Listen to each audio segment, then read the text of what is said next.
പ്രതിപക്ഷ സ്ഥാനത്ത് നിന്നും മുഖ്യമന്ത്രി കസേരയിലേക്ക് വി.ഡി. സതീശൻ എത്തുമോ? ഇത് നമ്മൾ പരിശോധിക്കുമ്പോഴേക്ക് വി.ഡി. സതീശന്റെ നിലപാടുകൾ നമ്മളൊന്ന് പരിശോധിച്ച് നോക്കി കഴിഞ്ഞാൽ മതി.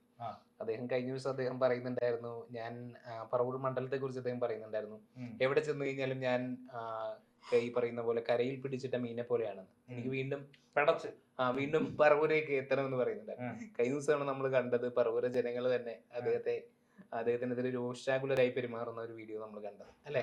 കഴിഞ്ഞ ദിവസം ഒരു റോഡുമായി ബന്ധപ്പെട്ടുകൊണ്ട്. അതിനുശേഷം അദ്ദേഹം പറയുന്നുണ്ടായിരുന്നു എല്ലാ തരത്തിലുള്ള വർഗീയതയും അദ്ദേഹം എതിർക്കും എന്ന് പറയുന്നുണ്ടായിരുന്നു. ജമാഅത്തെ ഇസ്ലാമിക്ക് മതരാഷ്ട്രവാദം ഇല്ല എന്നൊക്കെ പറയുന്നുണ്ടായിരുന്നു. അതിന് കുറച്ച് ജമാഅത്തെ ഇസ്ലാമിക്ക് അതിന് കുറച്ച് ദിവസത്തിന് ശേഷമാണ് അവരുടെ ആ അമീർ തന്നെ ഷെയ്ഖ് മുഹമ്മദ് ഫൈസി കാരക്കുന്നോ അങ്ങനെ അവര് തന്നെ പറഞ്ഞിട്ടുണ്ടായിരുന്നു, ഞങ്ങൾ ആ ഒരു നിലപാടിൽ നിന്നും ഞങ്ങൾ മാറിയിട്ടില്ല എന്നും ഇപ്പൊ പറഞ്ഞിട്ടുണ്ടായിരുന്നു. ജമാഅത്തെ ഇസ്ലാമി പറഞ്ഞിട്ടുണ്ടായിരുന്നു. അവർക്കത് മാറ്റാൻ പറ്റത്തില്ലല്ലോ. അല്ല, അവരുടെ ആർജവുള്ള നിലപാടാണല്ലോ. അവരല്ലാതെ ഇല്ലാതെ മതേതരത്വം ഒന്നും അവർ പറയുന്നില്ല. അവരുള്ള കാര്യങ്ങൾ ഉള്ള കാര്യങ്ങൾ ഉള്ള പോലെ തന്നെ തുറന്നു പറയുന്നു. അവർ ആ നിലപാടിനെ നമ്മൾ അംഗീകരിക്കണം അല്ലെ? അംഗീകരിക്കേണ്ടതല്ലേ? നിലപാട് വേണം. അതിനെതിരെ അദ്ദേഹം യാതൊരു ശബ്ദവും ഇല്ല. യാതൊരു ശബ്ദവും അത് സ്വാഭാവികമായിട്ടും. പിന്നെ അതിനുശേഷമാണ് അദ്ദേഹം പറയുന്നത്, നിങ്ങളുടെ MLA എത്രമാത്രം ധീരനാണെന്ന് നിങ്ങൾക്കറിയൂ. കാരണം ഒരു സാമുദായിക നേതാവിന്റെയും തിന്നനിറങ്ങാൻ എന്നെ കിട്ടില്ല. അദ്ദേഹം തന്നെ അങ്ങനെ പറഞ്ഞു. പക്ഷേ നമ്മള് സുകുമാരൻ നായരോട് ചോദിച്ചപ്പോഴും വെള്ളാപ്പള്ളിയോട് ചോദിച്ചപ്പോഴും അദ്ദേഹം വിളിച്ചായിരുന്നു കാണാനായിട്ട്. കാണാനുള്ള അവസരം കൊടുത്തിട്ടില്ല. അതിന് സുകുമാരൻ നായർ എനിക്ക് തോന്നുന്നു അദ്ദേഹം തെരഞ്ഞെടുപ്പിന് മുമ്പ് കണ്ടു ചെന്നായിരുന്നു. അതിനുശേഷം എന്നെ സഹായിക്കണമെന്ന് പറഞ്ഞു. എന്നിട്ട് സുകുമാരൻ നായരാണ് പറഞ്ഞത്, അവിടെയുള്ള യൂണിയൻ പ്രസിഡന്റിനെ വിളിച്ച് പറഞ്ഞു. അതിനുശേഷമാണ് അദ്ദേഹം പറയുന്നത് സമുദായിക നേതാക്കന്മാരുടെ പറവൂരെ യൂണിയൻ പ്രസിഡന്റിനോട് വിളിച്ചു പറഞ്ഞു എന്ന് സുകുമാരൻ നായർ തന്നെ പറഞ്ഞു. വി.ഡി. സതീശൻ സഹായിക്കണമെന്ന് പറഞ്ഞുകൊണ്ട് ഇദ്ദേഹം ചെന്ന് അഭ്യർത്ഥിച്ചു എന്ന് പറഞ്ഞത്. അതിനുശേഷമാണ് ഇദ്ദേഹം പറയുന്നത്, സമുദായിക നേതാക്കന്മാർ ഇരിക്കാൻ പറഞ്ഞാൽ കമന്ന് കിടക്കരുത് എന്ന് പറഞ്ഞത്. ഇദ്ദേഹം എന്താണ് ചെയ്തതെന്നുള്ള കാര്യം ഇദ്ദേഹം മറന്നുപോയി. അതാണ് രാഷ്ട്രീയത്തിന്റെ ഭാഗമായിട്ട് മറന്നുപോയതാണ്. ഈ രാഷ്ട്രീയത്തിന്റെ ഭാഗമായിട്ടാണെന്ന് എനിക്ക് തോന്നുന്നില്ല. കാരണം പറയുന്ന എല്ലാ നിലപാടുകളിലും ഇതുപോലെ തന്നെയാണ്. അങ്ങനെയൊക്കെ നോക്കുവാണെങ്കിൽ ഈ കഴിഞ്ഞ ദിവസം നമ്മുടെ മേപ്പാടി പഞ്ചായത്തിലെ ആ പുനരധിവാസവുമായി ബന്ധപ്പെട്ടുകൊണ്ട് അദ്ദേഹം പറഞ്ഞു, കോൺഗ്രസ് ഇതാ സ്ഥലം ഏറ്റെടുത്തിരിക്കുന്നു, വീട് വെച്ച് കൊടുക്കുന്നു. അപ്പൊ നമ്മള് മേപ്പാടി പഞ്ചായത്തിനോട് ചോദിച്ചപ്പോ അങ്ങനെ ഒരു പൈസ പിരിച്ചിട്ടുണ്ട്. അതാരാ കൊണ്ടുപോയത്? അതും നമുക്ക് സംശയമില്ല. അത് നമുക്കറിയില്ല, കൃത്യമായിട്ട് അറിയില്ല. നമ്മളത് ഏതായാലും അതിന്റെ സോഴ്സിങ് അറിയില്ല. അത് അവർക്ക് തന്നെ അറിയുള്ളൂ. അത് പുറത്തു വരാനാകാത്ത ഒരു സത്യമാണ്. ഇപ്പൊ പറഞ്ഞ പോലെ പിന്നെ എന്താണ് ഒരു ട്രെൻഡ് എന്ന് പറയുന്നത്? ട്രെൻഡ് എന്ന് പറഞ്ഞാൽ അദ്ദേഹത്തിന്റെ ഈ ഓരോരോ നിലപാടുകളാണ് നമ്മൾ മനസ്സിലാക്കുന്നത്. എന്നാലും കേരളത്തിന്റെ പ്രതിപക്ഷ നേതാവായിട്ടിരിക്കുകയാണ് കഴിഞ്ഞ 5 വർഷം അദ്ദേഹം എന്തെങ്കിലും സമര പോരാട്ടങ്ങൾ നയിച്ചതായിട്ട് അറിവുണ്ടോ? ഒരു സമരങ്ങളൊന്നും ഏറ്റെടുക്കാൻ അവർക്ക് പറ്റിയിട്ടില്ല. ഒരു സമരങ്ങൾ ഏറ്റെടുത്തിട്ടില്ല. ഒരു ടൈപ്പോട് കൂടിയാണ് പോയിക്കൊണ്ടിരുന്നത് തോന്നുന്നു. എല്ലാം ലാസ്റ്റ് സെറ്റിൽമെന്റ് ആവും. ഇടയ്ക്ക് കുറച്ച് മാത്യു കുഴൽനാടന്റെ വെല്ലുവിളികളൊക്കെ ഉണ്ടായിരുന്നു. ഇടയ്ക്ക് കുറച്ച് വെല്ലുവിളികൾ ഉണ്ടായിരുന്നു. പക്ഷെ അതെല്ലാം തേഞ്ഞു പോകുന്ന ഒരു അവസ്ഥയാണ്. എല്ലാ കേസുകളും സമ്പൂർണ്ണമായിട്ട് തേഞ്ഞു പോകുന്ന ഒരു അവസ്ഥ. എന്തുകൊണ്ടാണ് പറ്റിയത്? നേരെ മറിച്ച് ഇടതുപക്ഷ പ്രതിപക്ഷത്തിരിക്കുന്ന സമയത്ത് എല്ലാ കേസുകളും ലാസ്റ്റ് കൊണ്ടുവന്ന് വാലിഡ് അല്ലാത്ത കേസുകൾ രാജിവെപ്പിക്കുക, വാലിഡ് അല്ലാത്ത കേസുകൾ വരെ വിരട്ടിക്കൊണ്ടിരിക്കുക, സെക്രട്ടേറിയറ്റ് വളയുക. ഇവർക്ക് അതൊന്നും കഴിയുന്നില്ല. ഒന്നിനും പിന്നെ എങ്ങനെയാണ് ആർജവമുള്ള ഒരു പ്രതിപക്ഷ നേതാവ് വീണ്ടും മുഖ്യമന്ത്രി കസേരയിലേക്ക് എത്തുമെന്നും? പിന്നെ മാത്രം എനിക്ക് എന്റെ ഒരു അഭിപ്രായത്തിലാണ്, കോൺഗ്രസിനെ മൊത്തത്തിൽ പുള്ളി ഒരു ചട്ടക്കൂടിൽ കൊണ്ടുവരാൻ കഴിഞ്ഞിട്ടുണ്ടോ? കോൺഗ്രസിന് മൊത്തത്തിൽ ഒരു ചട്ടക്കൂടിൽ കൊണ്ടുവരാൻ കഴിഞ്ഞു എന്ന് ചോദിച്ചു കഴിഞ്ഞാൽ അല്ല, അങ്ങനെ ഉണ്ടായിട്ടില്ല. കാരണം ഈ തെരഞ്ഞെടുപ്പിനകത്ത് സ്ഥാനാർത്ഥികൾ കാരണം വെച്ചാൽ 2 പാർലമെന്റിലും പുള്ളി 2 നടന്ന പാർലമെന്റിലും വിജയം കൈവരിക്കാൻ കഴിഞ്ഞിട്ടുണ്ട് UDF-ന്. അത് ഇപ്പൊ നടന്ന തദ്ദേശ സ്വയംഭരണത്തിലും വിജയം കഴിക്കാൻ കഴിഞ്ഞു. അത് സ്വാഭാവികമായിട്ടും നമുക്കറിയാലോ. മാത്രമല്ല പുള്ളി നടത്തിയ യാത്രകളിലുടനീളം ആൾക്കാരുണ്ടായിരുന്നു.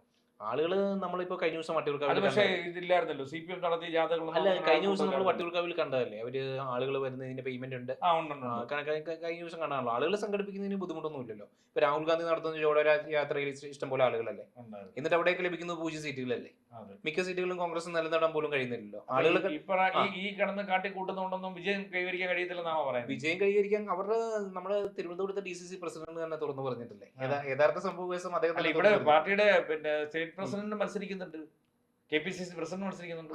അദ്ദേഹം മത്സരിക്കുന്നുണ്ട്. അദ്ദേഹം ഇത്തവണ ടഫ് ആയിട്ടാണ് നേരിടുന്നത്. അദ്ദേഹത്തെ മുമ്പ് KPCC പ്രസിഡന്റ് ആവുന്നതിന് മുമ്പ് അദ്ദേഹത്തെ അറിയായിരുന്നു. ഇല്ല, മനോരമ വഴിയാണ്. മനോരമയ്ക്ക് ഡെയിലി ഒരു വരിയെങ്കിലും എഴുതാൻ പറ്റത്തില്ല. അതായത് ഞാൻ നോക്കിയിട്ടുണ്ട്, അതിനു മുമ്പ് K സുധാകരനൊക്കെ പിന്നെ അവിടെ കണ്ണൂർ സുധാകരനൊക്കെ ഇരിക്കുന്ന സമയത്തൊക്കെ പ്രസിഡന്റ് ഉണ്ടെന്നുള്ള അല്ലാതെ പിന്നെ ഇടയ്ക്ക് വെച്ച് ചാർജുകാരനായിട്ട് എം ഹസനോ ഒക്കെ വന്നല്ലോ. അവരെല്ലാം വന്നപ്പോഴൊന്നും ഇത്ര എടുത്തില്ല. പക്ഷെ സണ്ണി ജോസഫ് എത്തിയ അന്ന് മുതൽ രാവിലെ തൊട്ട് വൈകുന്നേരം വരെ ഇദ്ദേഹത്തിന്റെ ഒരു നോമിനി ആയിട്ട് തോന്നുന്നുണ്ടോ അദ്ദേഹത്തെ? കാരണം കെ സുധാകരനെ ആ ഒരു സ്ഥാനത്ത് നിന്നുകൊണ്ട് നീക്കം ചെയ്തുകൊണ്ട് ഇദ്ദേഹത്തിന്റെ ഒരു നോമിനിയെ കൊണ്ടുവരാനായിരുന്നു ഇദ്ദേഹത്തിന്റെ ഉദ്ദേശം എന്നുള്ളത്. ഒരു പാവയെ പോലുള്ള ഒരു വ്യക്തിയെ കൊണ്ടുവരില്ലായിരുന്നു.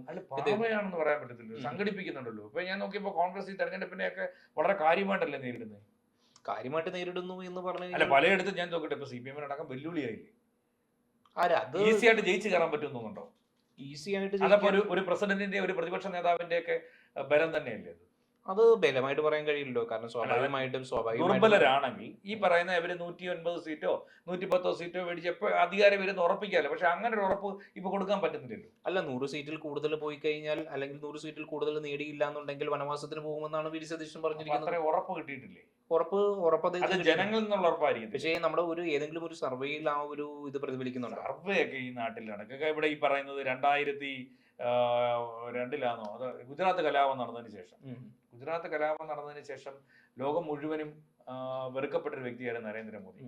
അതൊരു അമേരിക്കൻ കമ്പനിയെ വിളിച്ച് PR വർക്ക് നടത്തിയതിന്റെ അടിസ്ഥാനത്തിൽ ഇന്ത്യയിൽ ഉടനീളം നടന്നൊരു PR വർക്ക് ഉണ്ടായിരുന്നു. നരേന്ദ്രമോദി മഹാനാണെന്നുള്ള രീതി. അല്ല, കേവലം ഒരു PR അതുപോലെ PR വർക്ക് ഒന്നും അല്ലല്ലോ ഇവിടെ നടന്നില്ല. PR വർക്ക് കൊണ്ട് കേവലം ഒരു വ്യക്തിയെ മഹാനാക്കാൻ കഴിയുമോ? കൊണ്ട് മാത്രം ആയില്ലേ നരേന്ദ്രമോദി? പിന്നെ അങ്ങനെ ആയത്? അല്ല, അത് അദ്ദേഹം എത്രയൊക്കെ പറഞ്ഞു കഴിഞ്ഞാലും ഹിന്ദുത്വവാദികൾ അദ്ദേഹത്തെ സപ്പോർട്ട് ചെയ്യാനുണ്ട്. അല്ല, വലിയ രീതിയിൽ ഹിന്ദുത്വവാദികൾ അദ്ദേഹത്തെ സപ്പോർട്ട് ചെയ്യാൻ. 2014 മുമ്പ് ഏകദേശം 2012, 13 കാലഘട്ടം 12 വരെ അത്തരത്തിലുള്ള യാതൊരുവിധ മുൻഗണന ഇല്ലായിരുന്നു നരേന്ദ്രമോദിക്ക്. പക്ഷെ ഈ പറയുന്ന PR വർക്കിന്റെ ഭാഗമായിട്ട് ഇന്ത്യയിലുള്ളത് മാത്രമല്ല, അദ്ദേഹം മറ്റേ സർദാർ നദി വി ഡി സതീശന് മാത്രം PR വർക്കുകൾ ഉണ്ടെന്ന് തോന്നുന്നുണ്ടോ?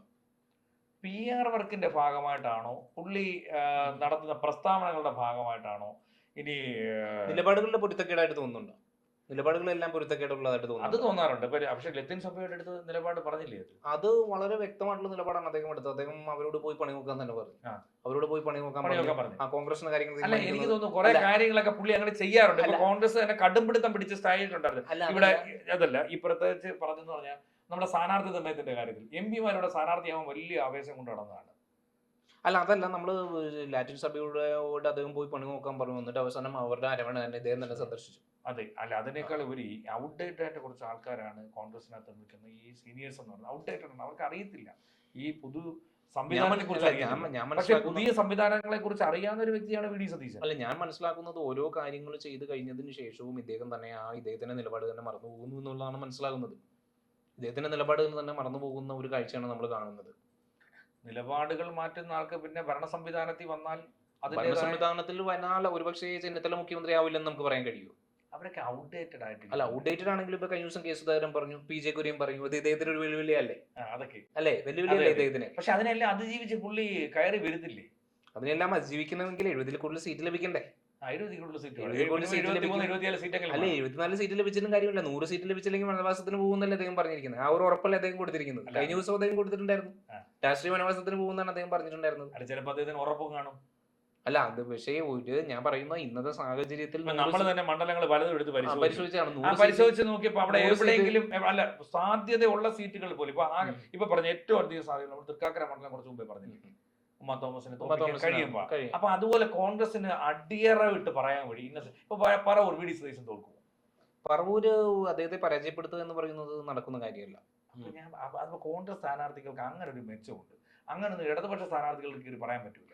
ഇപ്പൊ ഏറ്റവും ഞാൻ പറയാം, ഇടതുപക്ഷത്തിന് അനുകൂലമായിട്ടുള്ള 51 മണ്ഡലങ്ങളുണ്ട്. കോൺഗ്രസിന് അത്ര മണ്ഡലങ്ങളില്ല. നമ്മൾ ഞാൻ ചോദിച്ചാൽ ഏറ്റവും ഷുവർ സീറ്റ് എന്ന് പറയാനുള്ളത് ഈ തിരുവനന്തപുരം, എറണാകുളം, കൊല്ലം, അങ്ങനെ അത്രയും ഈ 3 എടുത്ത് എന്ന് പറയാം. അല്ലെ ആലപ്പുഴ. ഇപ്പൊ ആലപ്പുഴയെ സംബന്ധിച്ചിടത്തോളം നമ്മൾ പറയുകയാണെന്നുണ്ടെങ്കിൽ ചേർത്തലയൊക്കെ CPM ഇടതുപക്ഷത്തിന് ചേർത്തല, അതെ. അതോടൊപ്പം തന്നെ ചെങ്ങന്നൂര്, ചേർത്തല, ചെറിയന്റെ മണ്ഡലം, അതോടൊപ്പം തന്നെ കഴക്കൂട്ടത്തും കടകംപള്ളിയൊക്കെ ജയിക്കാൻ ചാൻസ് ഉണ്ട്. ഉറപ്പായിട്ടും ജയിക്കാൻ ചാൻസ്.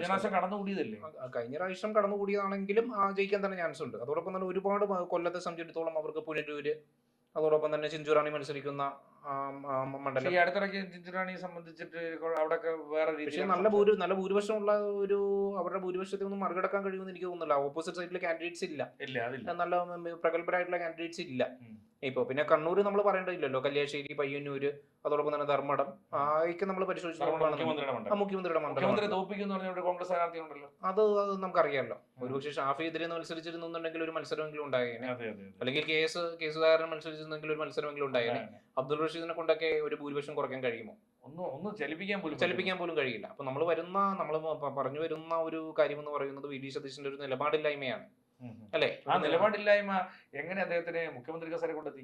അതാണ് പറയുന്നത്. അദ്ദേഹം തന്നെ തുറന്നു പറഞ്ഞിട്ടുണ്ട് 100 സീറ്റ് ലഭിച്ചില്ല എന്നുണ്ടെങ്കിൽ അദ്ദേഹം രാഷ്ട്രീയ വനവാസത്തിന് പോകുമെന്നുള്ളത്. അപ്പൊ നമ്മൾ കണ്ടറിയേണ്ടത് 100 സീറ്റോളം കോൺഗ്രസിന് ലഭിക്കുക എന്ന് പറയുന്നത്, നമ്മൾ കൺക്ലൂഷനിലേക്ക് എത്തുമ്പോൾ 100 സീറ്റോളം കോൺഗ്രസിന് ലഭിക്കുക എന്ന് പറയുന്നത് ഒരു ഇമ്പോസിബിൾ കാര്യമാണ്. മാക്സിമം ഒരു 85-90 എടുത്താൽ സംസ്ഥാനത്ത് ഭരിക്കാം എന്നുള്ളത്.